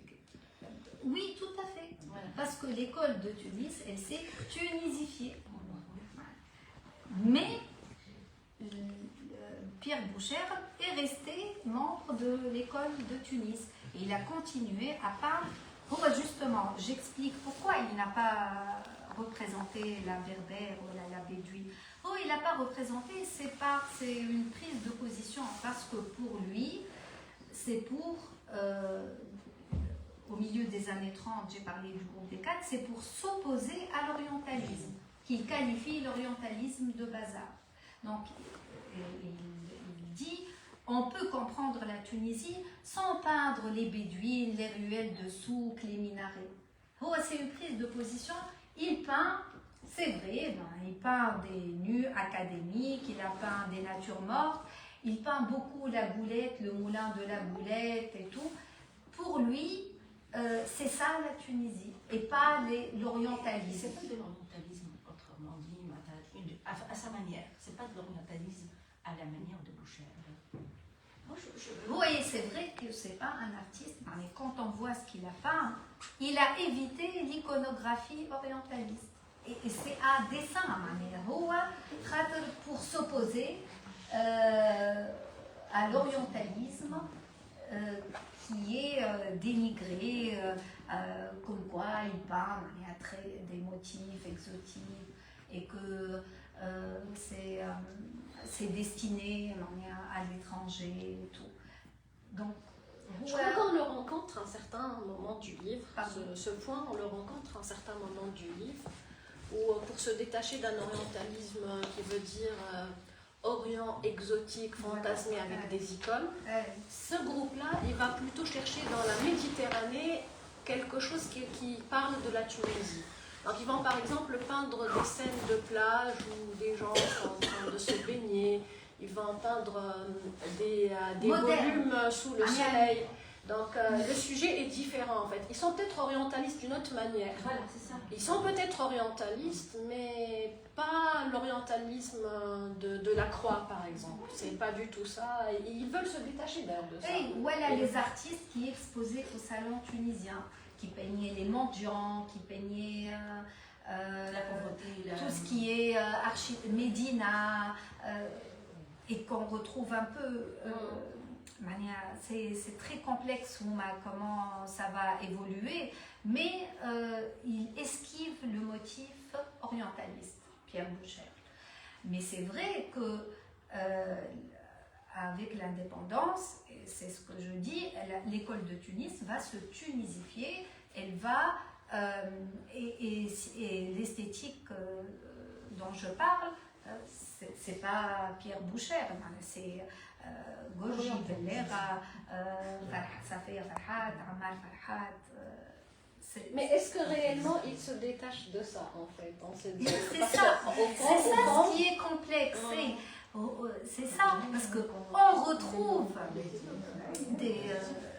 des motifs, mais l'intégration des techniques artisanales, on sent que les artistes étaient habités par cette question. Ils y pensaient.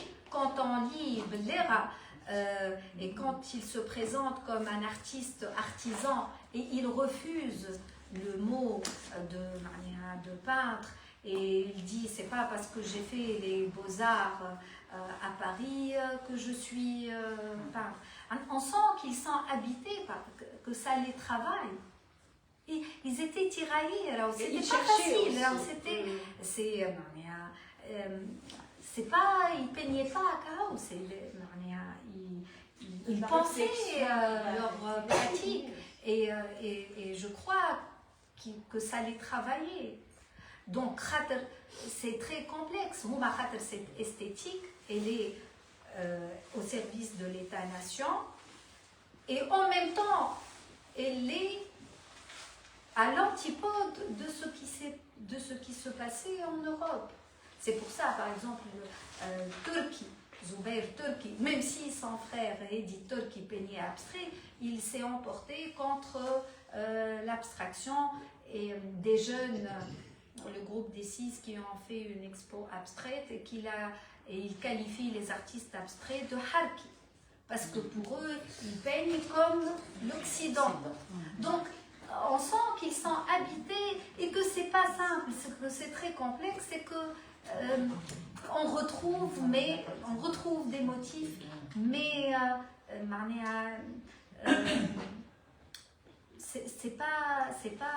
c'est une esthétique justement qui est très complexe, qu'il faut déconstruire pour comprendre les motifs, les techniques, le style.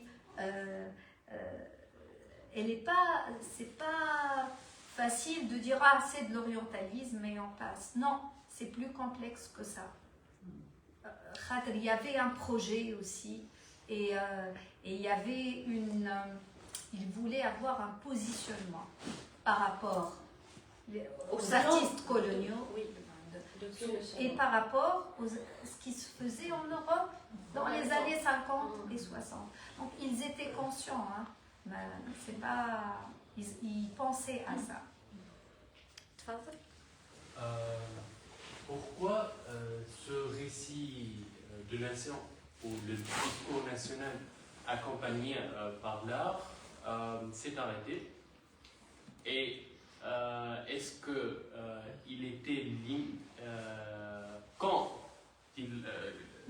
la question c'est quand et pourquoi, et est-ce qu'elle est limitée avec cette idéologie bourguibienne, ou c'est un contexte plus complexe que ça? Alors, l'école de Tunis, elle s'arrête 81-82, c'est donc l'ère de Bourguiba. Et le récit national s'est essoufflé. C'est normal. Donc, justement, il y a eu, cette période de l'indépendance, il y a eu tout un... Voilà, il y a un élan. C'est à la construction. Tout le monde y croyait. Par exemple, tous les artistes qui sont partis pendant ces décades pour étudier les beaux-arts, ils sont revenus. Il n'y avait pas de... On revenait en Tunisie parce qu'on allait construire quelque chose. Il y avait de la foi en quelque chose. Il y avait la foi en devenir, un avenir commun. L'État-nation. L'État-nation, c'est de dire, où tous les États-nations qui se sont construits en Europe, la construction, c'est, on dit, on a un passé en commun, et donc on a un avenir en commun. On a un passé en commun par les romans, les contes, les chants.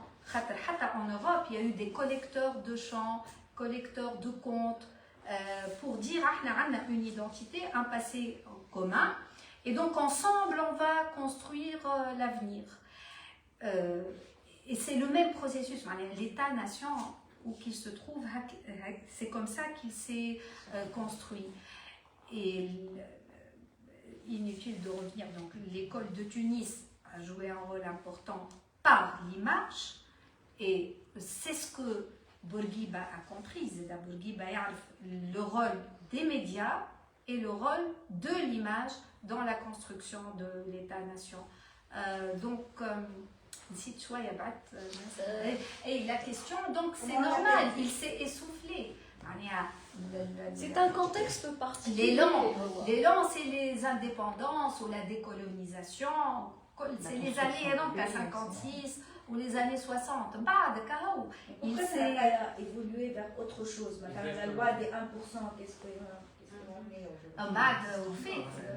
Mais ça, c'est politique. Il n'y a plus de. Bien sûr, la loi موجودة, il faut la réactiver. Elle n'est pas, voilà. Donc. C'est quoi la loi? 1% du budget de l'État dédié à chaque construction publique, école, hôpital, ministère, il y a 1% pour la décoration. Et ça peut être des tableaux, مثلا في المينيستère de. Les tableaux. Voilà, ça peut être un tableau. Moi je dis, ça appartenait à l'architecture, c'est ça qui est intéressant. Et c'est ce qu'on a perdu en fait. Ce qu'on a mis sur l'affiche là c'est le bâtiment de la Poste. La place Pasteur, l'œuvre, c'est-à-dire c'est de l'art dans la ville. Dans ta quotidienneté, tu le vis. Et c'est ce qu'on a perdu. Les tableaux à Kaha, le ministère. هذيك ما نعرفش المينيستير ما نعرفش اما سي لا كوميسيون داشا اللي تشري كل عام هاي لا هذيك تمشي للديكو تمشي للديكو مش مينيستير. Mais ça on fait plus, il n'y a plus de fresques. Elle est plus attirée. Un bâtiment, il est moderne, j'ai oublié, je crois que c'était l'ancien centre des congrès. Oui. Fille des bas-reliefs. Ça fait la Farhat ou Golgi. Et d'ailleurs, un style très. Ils sont parents en fait, donc ils sont magnifiques. C'est des œuvres d'art. Et donc en fait, ils sont présentés. Mais disons, c'est pour les invités du président. Mais là, je parle d'un bâtiment public dans la ville. La jeunesse, elle vit à côté de l'art tous les jours. Et les écoles. De très belles œuvres, c'est des bas-reliefs avec de la pierre sculptée, ils sont magnifiques. Donc c'est un état d'esprit aussi, c'est-à-dire que par rapport à la question qu'il a posée, il faut un contexte. اللي انت خارج من الاستعمار تحب تبني روحك ذاتك توري اللي انت عندك تاريخ وعندك مستقبل وهي رؤية وتصور كامل وانت تمن بها. Donc tu fais appel aux artistes تمن اللي l'art va participer à ça ومش كان l'art. D'ailleurs on a vu مثلا وليد قبيلة مسعدي donc la littérature. Et كل شيء. C'est un travail على l'architecture. على خاطر هذيك la littérature ou l'architecture هذيك اللي باش يعطي contenu للidentité nationale. يعطيها تتمظهر يعطيها. Et وزاده il faut insister اللي باش تتنفس الامور خاطر هما ديما sous la colonisation les artistes étaient pour vivre de son art l'artiste professionnel c'était la dèche des pauvres donc ما عندهمش وهذاك علاش هو عمل جروب وطالب بال 1%. من بعد مع l'indépendance il va y avoir معناها باش تتحل les horizons où il y a une dynamique économique avec le tourisme زاد خاطر بورقيبة il va معناها le tourisme, les hôtels, la construction des hôtels. Donc l'économie va les conditions économiques vont s'améliorer et donc d'où les commandes publiques, les expos, les œuvres partaient, il ne restait rien. Les années 60, il y a tout se vendait. La fresque de Safia Farhat dans l'hôtel du lac. Alors l'hôtel du lac, Fama, Golgi ou Safia Farhat. Merci d'abord pour votre présentation.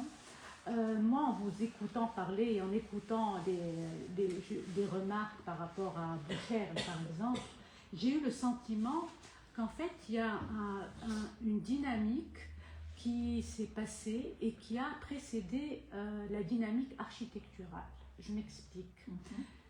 Quand vous parlez de Boucherl et de ça, et des réactions que j'ai entendues, on a le sentiment d'une forme de modernisme avant l'heure, je parle d'avant l'heure architecturale, qui s'est produit et qui était celui de Boucherl, à savoir vraiment une rupture avec les codes habituels de la représentation de l'Orient et de la représentation en tout cas, et qui après, en architecture, on a eu le modernisme et on a eu après tout ce qui a été post-modernisme et on a eu le régionalisme critique, on a eu l'historicisme, on a eu le retour à l'antiquité, c'est l'historicisme, etc.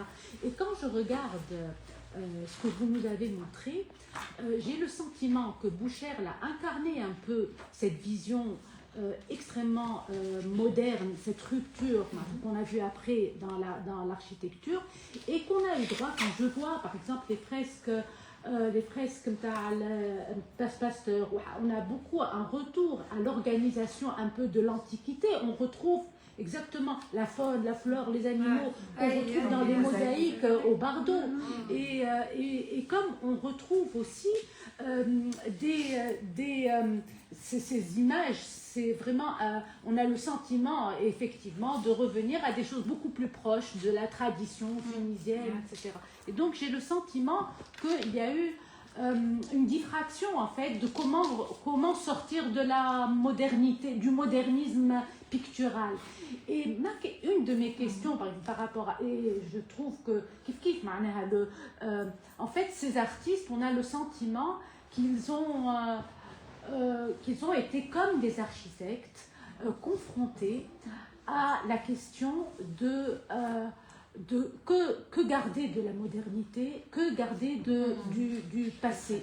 Et nous, on a été confrontés exactement à ces mêmes questions, avec à chaque fois des choix. Il y en a qui vont être beaucoup plus dans le retour au fronton, retour à l'arc, et d'autres qui vont avoir des visions extrêmement contemporaines, en se disant peut-être le patio, par exemple, sans toutes ces fioritures, et ben on reste relié à quelque chose, on va retrouver des odeurs, vraiment chacun finalement est allé quelque part. Et donc voilà, je voulais vous dire ça. Et l'autre sentiment, ma question, je ne sais pas si c'est à cause de vos choix, ou on sent que de cette construction du récit national, par exemple, moi je ne retrouve pas Amar Farhat, je ne retrouve pas Yahya Tour, qui j'ai le sentiment qu'ils sont restés extrêmement beaux-arts, liés à leur... Peut-être qu'ils étaient plus vieux aussi, et donc c'était plus difficile de changer. Et de la même façon, il y a des artistes qui ont été un peu exclus de l'école de Tunis. Ali Belsen, vous dites qu'il est très proche, il a beaucoup contribué à l'expression aussi de la tunisianité. Mahmoud Zili, Najib Belkhouja. Et donc plus jeunes. Najib Belkhouja, ils ont exactement l'âge de Gorgi, ils ne sont pas du tout plus jeunes. Belkhouja, باش يدخل à partir des années بعد l'indépendance. pour appartenir à Gorgi, كيف فما une petite différence. Une petite différence, je dis pas. En tout cas, il a exposé bien avant, il a travaillé bien avant. Mais je parle pas question d'âge. Il a travaillé, il a exposé ses œuvres dans les galeries. Avant Najib Belkhouja. Najib Belkhouja l'indépendance. Donc Gorgi. C'est le moment de la construction du récit national. Donc, on ne le voit pas beaucoup présent. Pourquoi Belkhouja. Oui. Pourquoi vous ne l'avez pas choisi? Il ne fait pas partie de l'école de Et qu'est-ce qui fait que quelqu'un fait partie ou elle ne fait pas partie? Il est à l'opposé, mais il est aussi... Il expose Ou Belkhouja, il a opté pour... Il est aussi beaucoup concerné par l'expression d'une tunisianité, Belkhouja. Alors, هي qui appartient à l'école de Tunis, c'est un grand... Pourquoi Et pourquoi Hey, Parce que c'est aussi un groupe un peu clanique, l'école de Tunis. Eh bien sûr, هما مع بعضهم ils exposent وهو il est فما شويه زاده لو كونفلي بعد خاطر هو ماهوش وحده بالخوجه مع لو دي 6 فوالا فما شويه لو كونفلي دو جينيراسيون اي بي هما le grec des 6 سمح اللي هو فيه نجيب بالخوجه فابيو روكيتشياني لطفي لارناوت بعد يجي صادق المش. Il y a eu deux architectes d'ailleurs, Makadou, Jean-Claude Hénin ou Karachi. Karachi, ou Kifou Makarin Beaux-Arts ou Architecture. Ou Bachiji, Nasser Bechir, ou Bechiji, Mahmoud Assili, ou Bachiji, Tissé, Moutassuir, ils vont se positionner contre l'école de Tunis et pour eux, l'école de Tunis, justement, ils font dans le traditionnel école, et eux, ils veulent être à l'international, à l'avant-garde, plus moderne, voilà. Même si c'est un autre dossier, fille ou Ali, et c'est pas aussi simple que ça. Deux chapelles opposées. Albinarité et Hatem el-Makki, il est à l'école de Tunis. Il y reste jusqu'en 1964. En 1964, il quitte le groupe et devient l'un de ses plus virulents opposants. Donc il y a des extraits ici. Voilà. Ces visions. Mais il était le temps du protectorat. Il avait des liens d'amitié. Voilà. Et après, il y a des... Mais ici, on comprend très bien que l'architecture, même comme peinture décorative, c'est une peinture éminemment politique, parce que justement, elle arrive à un moment où le pays est en pleine construction. Et donc, je peux imaginer que même amis, on peut se disputer gravement. Moi, je voudrais revenir sur une question qu'on a posée en début de la séance, c'est le manque de valorisation aujourd'hui de l'histoire de cette époque.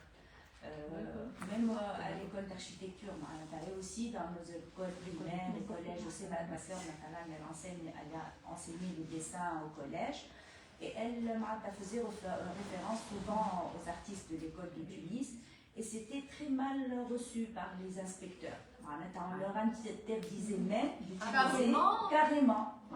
Lors des réunions au col, c'était très mal reçu et elle se faisait gronder par rapport à ça.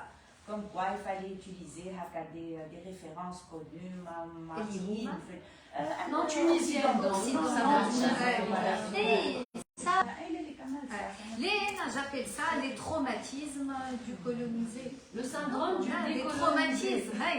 On a des traumatismes et qu'il va falloir un peu commencer à y réfléchir pour pouvoir un jour s'en sortir complètement et les guérir. Le fait que ça soit pas évident qu'on ait ça dans nos cours d'histoire, on est encore dans ça.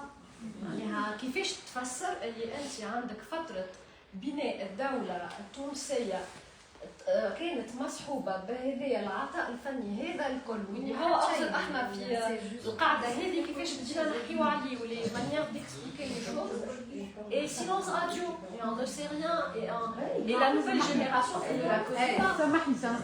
C'est pour ça que c'est de notre devoir aujourd'hui de transmettre cette histoire. J'ai lu des manuels de cours مثلا في l'école française où مثلا on te parle des peintres اللي لازمك تعرفهم اللي هما ينتميوا للcontexte culturel نتاعك plus les peintres à l'international. Et ça nous manque على الآخر على خاطر ces gens-là, ils se sont posé la question qui sommes-nous, qu'est-ce qu'on fait, même si c'est passé par des stades. Même si au début c'était une réaction contre celui qui l'a colonisé, Et c'est pour ça qu'il a envie de symboles identitaires. Il se défait de ça. Il dit là où c'est des va-et-vient. les miniatures, les mosaïques antiques qu'il a sur sa terre natale, un expressionnisme beaucoup plus libre, des couleurs chatoyantes. Tout ça, c'est même à analyser. Moi, je dirais que lui, c'est une analyse. Les tableaux, c'est des périodes. C'est un travail d'école des beaux-arts, pas à l'école primaire. Mais à l'école, je pense que le fait qu'on leur ait donné déjà faire les timbres, les trucs de monnaie, les machins, c'est pas rien. Franchement, c'est pas un déni de ces gens-là. Mais je pense qu'aujourd'hui, le problème d'aujourd'hui, je suis désolée, on reste dans le politique, c'est qu'il y a chaque dirigeant qui vient ne veut pas valoriser ce que celui. C'est pas un problème de coloniser, c'est un problème de construction historique. Chacun est encore on veut Allez, chérie, à l'école, qu'est-ce qui t'empêche de les écoles supérieures? Les universités. Qu'est-ce qui t'empêche, tu es... Je crois pas qu'on qu'on soit soit empêché à l'école d'architecture. C'est juste que ça n'existe pas. Donc, c'est pas une volonté supra-individuelle. Moi, je pense pas que ce problème existe en architecture. Je pense qu'on les fait suffisamment travailler sur notre patrimoine, aussi bien anté-colonisation qu'après-colonisation. J'ai pas le sentiment qu'on ait ce problème, aussi bien au niveau des sujets de recherche.